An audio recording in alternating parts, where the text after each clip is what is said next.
items 1, 5, 7 approved full-wide stop. Suggestion contained item 6. Double plus ridiculous virgin crime thing. Cancel. Stop. Unproceed. Construction-wise. Anti-getting. Plus full estimates. Machinery. Overhead. Stop. End message.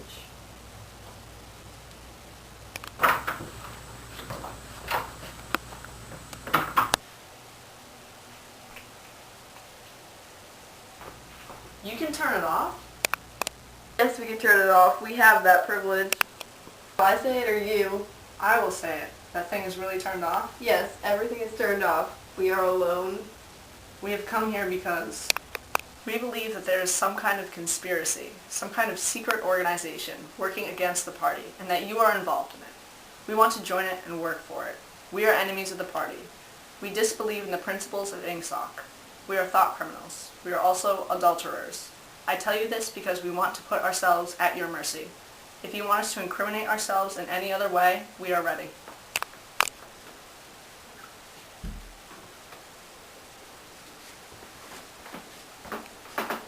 Martin is one of us. Bring the drinks over here, Martin. Put them on the table. Have we enough chairs? Then we may as well sit down and talk in comfort. Bring a chair for yourself, Martin. This is business. You can stop being a server for the next 10 minutes.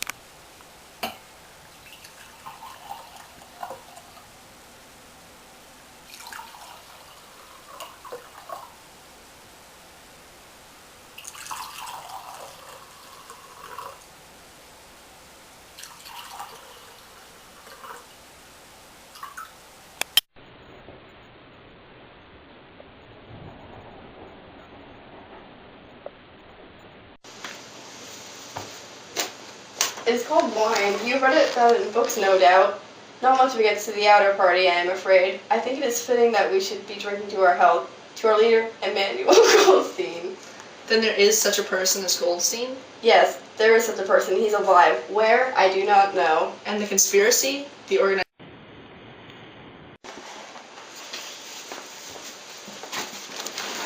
It is unwise, even for members of the inner party, to turn off their telescreen for more than half an hour. You ought not to have come here together, and you will have to leave separately. You, comrade, will leave first.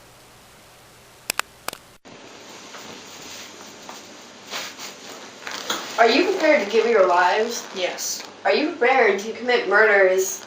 Yes. To commit acts of sabotage which may cause the death of hundreds of innocent people? Yes. To betray your country to foreign powers? Yes. You are prepared to cheat, to forge, to blackmail, to corrupt the minds of children, to distribute habit-forming drugs, to encourage prostitution, to disseminate venereal diseases, to do anything which is likely to cause demoralization and weaken the power of the party?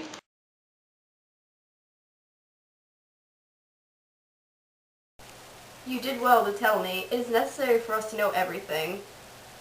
Do you understand that even if he survives, it maybe is a different person. We may be obliged to give him a new identity. His face, his movements, the shape of his hands, the color of his hair, even his voice will be different. And you yourself will become a different person. Our surgeons can alter people beyond recognition. Sometimes it is necessary. Sometimes we even amputate a limb.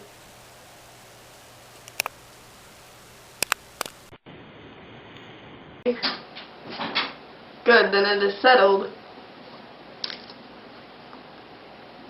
You have heard rumors of the existence of the Brotherhood. No doubt you have formed your own picture of it. You have imagined probably a huge underworld of conspirators meeting secretly in cellars, scribbling messages on walls, recognizing one another by code words of special hand movements.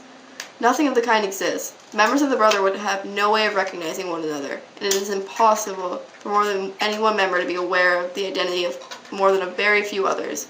Goldstein himself, if he fell into the hands of the thought police, could not even give a complete list of members, or any information that would lead to the finding of that list. No such list exists. The Brotherhood cannot be wiped out because it is not an organization in the ordinary sense. Nothing holds it together except any idea, which is indestructible. You will never have anything to sustain you except the idea. You will never get any comradeship and no encouragement. When you finally are caught, you will get no help. We never help our members. You understand that you will be fighting in the dark. You will receive orders and you will obey them without knowing why. Later I should send you a book from which you learn the true nature of the society we live in and the strategy by which we shall destroy it. When you've read the book, you will be full members of the Brotherhood. But between the general aims that we are fighting for and the immediate tasks of the moment, you will never know anything. I tell you that when the Brotherhood exists, but I can't tell you whether its numbers are 100 members or 10 million. For your personal knowledge, you will never be able to say numbers even more than a dozen. You will have...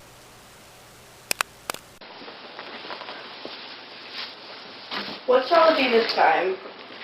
To the confusion of the thought police? To the death of Big Brother? To humanity? To the future? To the past. That is more important.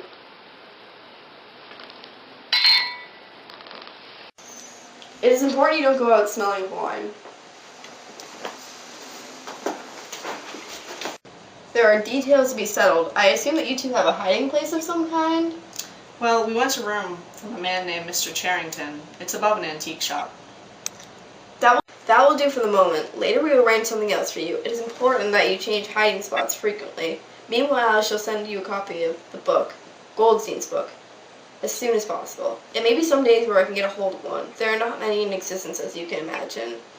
The thought police hunts them and destroys them almost as fast as we can produce them. It makes very little difference. The book is indestructible. If the last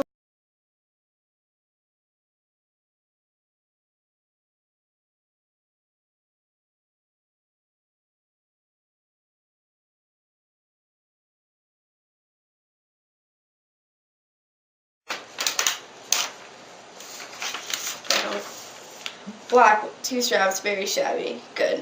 One day in the fairly near future, I cannot give you the date. One of the messages among your morning's work will contain a misprinted word, and you will have to ask for a repeat. On the following day, you will go to work a couple minutes before you need go. We shall meet again, if we do meet again. In a place where there is no darkness? And in the meantime, is there anything you wish to say before you leave? Any message? Any question? Well, did you ever happen to hear an old rhyme that begins, "Oranges and lemons say the bells of St. Clements"?